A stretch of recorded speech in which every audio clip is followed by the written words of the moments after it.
Okay, so confession. Lately, I found myself wondering, how did people survive the Great Depression? What skills came in handy during the Great Depression? And could those skills be translated to 2025? Should a depression happen? Because, yeah, I'm not a prepper, but I think it's only wise to learn from history. That's what history is there for, right? So how can we implement those skills now while the going is so good, right? How can we better prepare ourselves? Should it happen? What should we know, right? And here's what I found out. It came down to three things: being resourceful, adaptable, and a huge part was community. And I think that's probably where a lot of us are going to struggle, because the way we live our lives now, 100 years post the Great Depression, we are very individualistic, and the community part played a huge role. But let's start off with being resourceful. They made do with less. During the Depression, food is scarce, money is scarce. You have to stretch whatever you have. You have to make what you have work. You have to use what you have. And the very first thing for survival is food, right? So what a lot of people did was make use of their backyard. They turned their backyard into gardens. They had backyard gardens, they had vegetables, potatoes, and those who lived in the rural areas depended on hunting and fishing and all that for food, right? And we'll discuss how to implement this today. Let's just go through what they did. They also got resourceful by learning how to preserve what they have. Because you could have this great harvest whenever harvest season. That's part of what Lovett needs to learn. When is harvest season? Summer, winter? I'm a city girl. Always been, always have, hopefully always will be. So during harvest, they learned how to preserve what they got, how to can. They were also being resourceful by not just planting their food and learning preservation skills, but also learning how to stretch what they have by making cheap meals, inexpensive meals. So cornbread, cornbread, that would not be an issue for me. Love cornbread. Shoot, I wouldn't be suffering at all. Cornbread, beans, and stews. Cheap, inexpensive meals. In our case, I guess ramen would be one of them. One good thing about the depression, should it happen, some of us would really hit our goal weight. Another way they were resourceful was a lot of DIYs, learning DIY skills, making their own clothes or learning how to sew up. If there's rip, tears on clothes, learning how to stitch that up, learning how to do simple maintenance around the house, doing it on their own. Because do you have money to pay a maintenance guy? Do you know how to clear your sink pipe if it's plugged, or you don't have money to hire someone. I learned back then people turned flour and sackcloths into dresses, which I'm like, wow. Although if you think about it, that's kind of like wearing monochrome and being minimalist, minimalist chic. You know what I mean? Since money was tight, when they needed something, it was like going back old school. They would trade and barter for something, whatever they wanted. So let's say they have a rice, and they need eggs. How about I give you some rice, you give me some eggs? A lot of that going on. This is another way community comes in handy, but we'll get to that. Let's talk about adaptability. During the Depression, adapting was the game. The sooner you adapt, the better life is for you. And so understanding that this is not the time to be shy about the fact that you need to go stand in the soup line. And so people use government assistance, whatever government assistance was available, the soup line or bread line or whatever charity was going on. And I think when push comes to shove, when that hunger hits you, I don't think anyone is going to have any problem standing in line at soup kitchens or bread line or whatever it is. Adaptability is also what led to people understanding it's no longer the typical way of finding work. And so men would get on trains, ride all day trying to find work. People would take on any jobs they could get, any odd jobs they could get to find work. This was not just a matter of uh, here's my degree and whatnot. It was whatever job you could take, you were taking. That was part of adapting. Being resourceful, I talked about earlier, was part of adapting. Then a big adjustment they had to do, a huge adapting they had to do, was a lot of people had to move in with family, live with family to reduce the cost of things, by each kid to a room We're sharing rooms now. We're sharing spaces now, and we, not just you hosting people, but you may have to move in with family members, and so life is different now. You have to learn how to get along. Now you have to learn how to just keep your mouth shut and get along. And not just your family. During the Great Depression, it was your community at large. They really relied on each other, their neighbors. They shared food, they helped each other out, gave each other info or insight. Hey, we heard about this, or traded skills, so maybe your neighbor is good at, I don't know, carpentry, and you're good at electrical stuff. You help each other out. So it's just having the people skills, learning to be comfortable with strangers, i.e., your neighbors, learning to be comfortable with them. So let's talk about how we can apply these three things today, practically, how we can apply these three: being resourceful, adaptable, and community today, be it prepping for the depression or should it happen, at least we are prepared, right?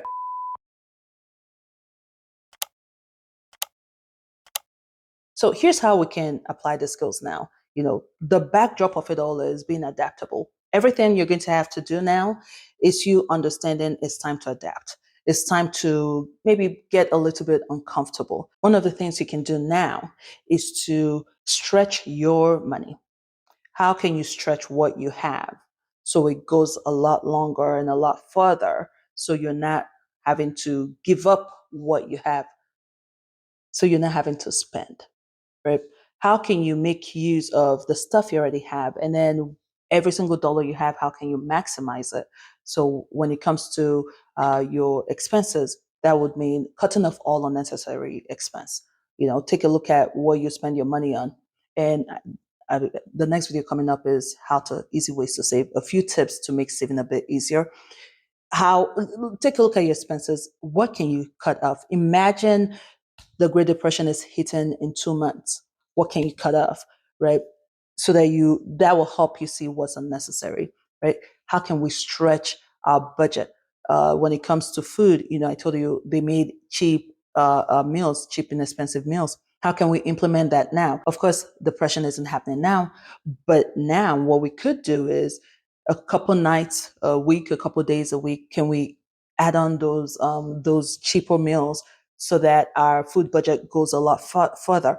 The whole point is stretching our budget or maximizing our money so that what we have left over at the end of every month is a lot higher. And you can chuck that away in savings or wherever, just so that should the Great Depression happen, you have some money. Yes, inflation will be high, things will be probably much more expensive, but at least you have some money. You will probably be comfortable for the first several months or year. During the Great Depression, they took on any kind of jobs. It was a matter of trying to get money in any way possible, so they took on odd jobs, whatever they could do.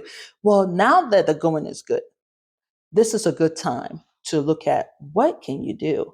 What else? How else can you make yourself more valuable financially, right? So this is a good time to get on Coursera, get on Khan Academy. Sheesh, I'm old because that's all I can think of.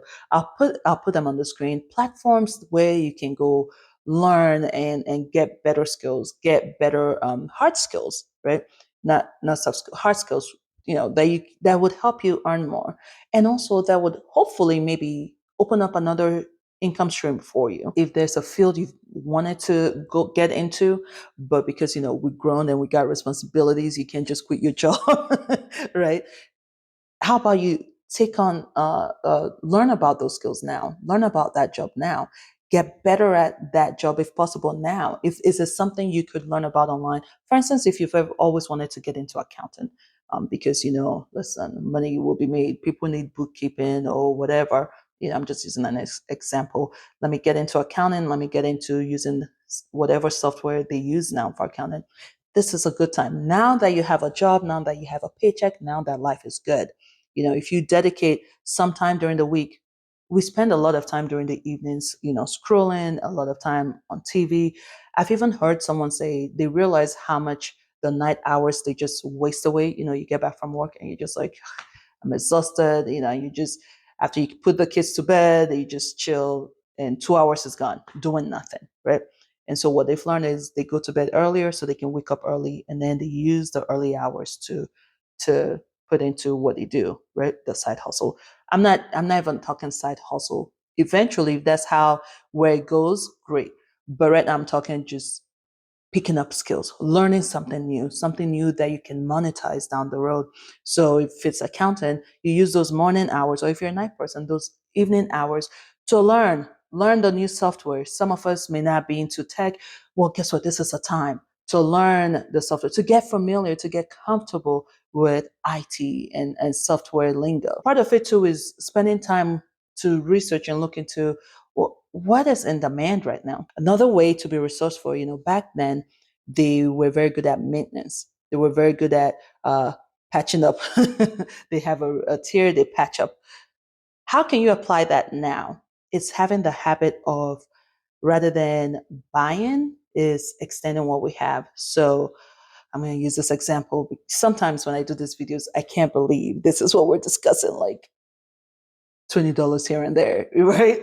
But our habits sometimes is $20 here and there, So your blanket rips, and here you go. I need a new blanket.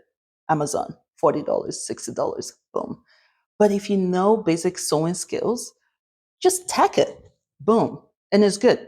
I think something very interesting is how antique is cool, but old in your house is not. They're the same thing. You know what I mean? They're the same thing, right? So a behavioral change for a lot of us that will help as we head into, God forbid, we're not heading into a depression. That will help. Period. Is being comfortable with old. When it comes to being resourceful, is making do with less. Right? It's a lot easier for us now to just, it is what it is. We swipe, or it is what it is. We can't stick to budget. It is what it is. I need to XYZ. But if we get into the habit of stretching our wallets, stretching our food budget, stretching our current income, right? Some of us are spending, we have a tough time cutting back our expenses simply because we just can't think of going without, right? But the ability to go without, the discipline to go without is something that would really help us out. So use this time while the good is good, while the going is good, to start looking at what can we do without. Part of what they did, being resourceful, is using up what you have. Trust me, this coffee right now, it sounds very minute, but it's key. I hate this coffee. I do. Tastes horrible, horrible. Okay, fine, I'm exaggerating. It's not horrible, but I would really love to go buy a different one. And I'm like, really love it. Really, we spent money on that coffee, right? Let's stop that habit of, well, I'm just gonna buy another one. After all, when my kids hate their cereal, what do I tell them? So just because I'm the one handling the purse strings now doesn't mean I should just, I don't like this coffee, I'm gonna go get another one, even though I still have you know it's over 50, half of the pack, it's still there, right? So I'm going to finish it. Yeah. It's not that bad. It's not that bad. It's just not the best. But the behavior of, let me go get another one. And this is just coffee, but this shows up in so many things. It shows up in so many different ways. Rather than honing in the discipline of making use of what we have, thanks to making us the great economy that we are, we've been encouraged to just, do you go buy another one, be happy, as though that is the key to happiness, that I get to have the best coffee. You know what I mean? So we've over time, we've just grown and exercised the muscle of, don't like it, go buy another one. But we need to switch that around and get into the habit of making use of what we have, using it up, finishing it up, and stretching what we have. Things are going well right now. So right now, we're not even talking about family members moving in or you moving in with family members, but we can consider downsizing. If you don't really have a big gap between your expenses and your income, downsizing so that your living cost, your housing cost is greatly reduced will make a big difference. It will help you have a lot more left over at the end of the month to put away or to avoid getting into debt. I'm not even going to talk about getting into debt because paying down debt, because I think that's just a given. We know that, right? So downsizing is one of the things we can actually do now. You don't want to wait until things get bad, then you downsize, but money's not really coming in. So it's like you're feeling the pain both ways. You're having to downsize and it's not even saving you any money, right? If you downsize now and can shell away or save away the difference in your living expenses, you're building up your nest egg, you're building up your savings, and that will come in handy should things, I don't think I mentioned this, but something they did during the depression, they did not trust banks. They didn't use banks. It's a lot of people kept cash at home. Now this is a touchy subject because huh, I do think you everyone needs to rethink where they bank. I personally, I am not banking with any bank that is not FDIC insured. And I mean, I am not using any platform that isn't FDIC insured. Watch this video for a better understanding of why I say that. A lot of fintech is in the game, coming into the game. And after what happened that I explained in that video, I am not. I am not. If you have funky name, I'm probably not. It has to be. I need to make sure you are FDIC insured. I don't want to have to get into trouble with he said, she said, and you gave the other person your money, not us. You thought you gave it to us, but you didn't give it to us. Right. So I think what we can do now, because should things go down, technically, I think that's when we'll all realize we have how much we say we have because the papers say we have that, but things can change. So I will stick to FDIC insured, period. And then obviously emergency funds. You have to have some saving. You have to have, not some, you have to have at least, if you don't have 3 months right now, that is your number one assignment. You are working on saving your 3 months. But for those who already have 3 months, you want to stretch how much more you have. 3 months will go just like that. So you definitely want to use this time while the good is good to bulk up your saving. Every day that we don't have a recession or depression is another chance, another day for you to grow your savings. And how do you do that? By cutting back your expenses, right? So build up your saving and then diversify. I say diversify where you're keeping your money. You don't want to keep it all in one place. You also want to diversify how you're investing. For those that are investing, you don't want to invest just in one place, one just crypto. If you're doing crypto, you're doing all crypto because you think, oh, that's where it is, or you're doing one company, oh, it's Nvidia, or oh, it's you want to invest in the whole stock market. Key thing is make sure your monies are diversified. You have your savings. You have see if you can get different income stream. If you can't, then at work you picking up additional skills. You training, trying to see if you can train another skill other than what you do at work. And then when it comes to your investing, let's not just throw it in one place. And if you're already heavy in the stock market, maybe this is time to start thinking outside the stock market. Is there anything else that I can put money into other than everything going to the stock market? And now let's talk about community. We need to do better with knowing our neighbors. Now that we're all good, put your politics aside, put your personality aside, throw yourself aside and learn how to live with your neighbors, your family members, right? We need to learn how to, call up people. Hello, hi, how are you? And if the family members are detrimental, then do I need to tell you? Okay, then no. But reassess that detrimental. Are they really detrimental, or do we both need to grow up? In some cases, black and white. Not Don't even call them up. Don't get in. Keep your distance. Right. I'm saying all these petty things that we just can't get over because we have the privilege of life is good.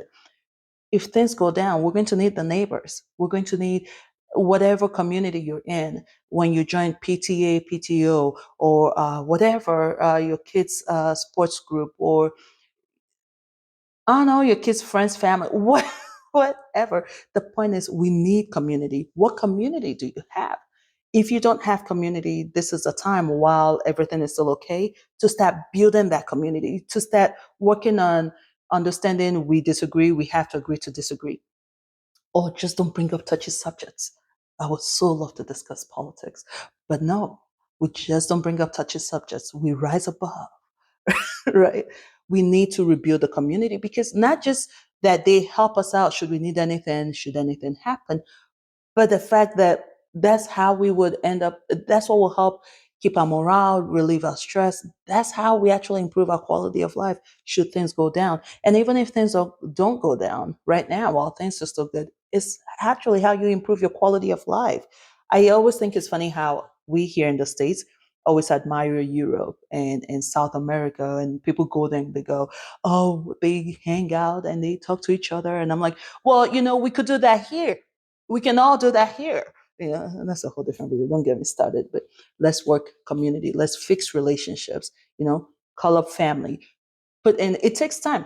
We're so focused on productivity of time then that we feel like, trust me, I know being on the phone, I'm not a phone person and it takes time. But we're going to have to put that time, 30 minutes. Heck, you can tell them 30 minutes. I only have 30 minutes. Get in the habit of conversating with your neighbors, get to know your neighbors, bake something, take it over, or go to dollar store, buy them something. Easter's coming up, just buy something. Oh, just to break the ice. Let's build a community now so that should anything happen, it's already a habit we have, right? All right, this may be one of them one-off situation. It's not maybe purely financial, but I found myself wondering these things. How can we make it? I wonder why I feel that way. But either way, I hope I see you in the next video. Let me know. Let me know what you think. Are you feeling that way? Are you getting that weird feeling like, okay, maybe we need to look into this? I'm definitely going to be planting some things this summer, and I'm definitely going to be using some of these tips. All right. Thank you so much for watching. I will see you in the next video.